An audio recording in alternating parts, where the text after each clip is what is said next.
ځینې پښتانه په تېره کوچیان متل کوي، وایي د لولۍ بوول هم شرم و، راوستل هم شرم و. ځینې خلک بیا وایي د لولۍ بوول یو غم و، راوستل یې بل غم و. نو دغه متل هغه وخت بیا ګرم او تازه سو چې دغه ایران کې کوم امریکایي پیلوټ غورځېدلی و. پیلوټ پسې دومره هڅې او چې ایرانیان هم پسې منډې وهلې، امریکایان هم پسې منډې وهلې، بیا ورپسې نورې الوتکې راغلې، هغه هم له منځه لاړې. دغه متل یې بېرته ښه راتازه کړ چې د لولۍ بوول یو شرم و، راوستل یې بل شرم. اصل کې څه داسې وه چې کوچیانو کې 2 پلرینې وې، یا 2 ټبره وو، یا 2 خیلونه وو. په یوه کې ښایسته جنۍ وه او بل کې ښایسته ځلمی وو، خپلو کې سره مین وو. نو د هلک چې و جنۍ یې وغوښتله، د بل لوري ورنه کړه. وایي دا خو خبره معلومه ده چې سره مین دي او موږ یې که ورکوو یو ډول عیب دی.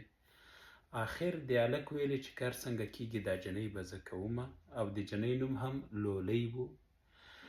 لولۍ خو یې په رضا ورنه کړه. اخر دی پاڅېده، نور ملګري یې ورسره کړې، د بل لوري باندې حمله وکړه، جګړه شروع سوه. دا د لولۍ د پلرینې ډېر خلک پکې ووژل سو، د زلمي د لوري هم پکې ووژل سو. خو اخر دا مین یا زلمی بریالی سو، لولۍ یې بوتله.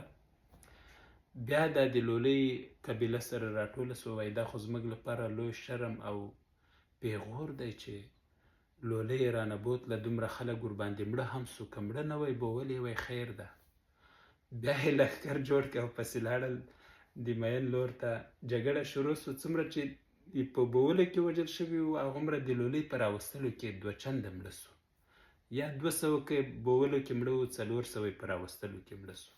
نو دا متل جوړ سه چې د لولۍ بوول یو شرم و، راوستل یې بل شرم و. تاسو سره هم که داسې متلونه وي، کیسې وي، را سره شریکې کړئ، یا یې خپله شریکئ، ویې لیکئ، یا په ویکیپیډیا کې شریکئ. ډېره مننه.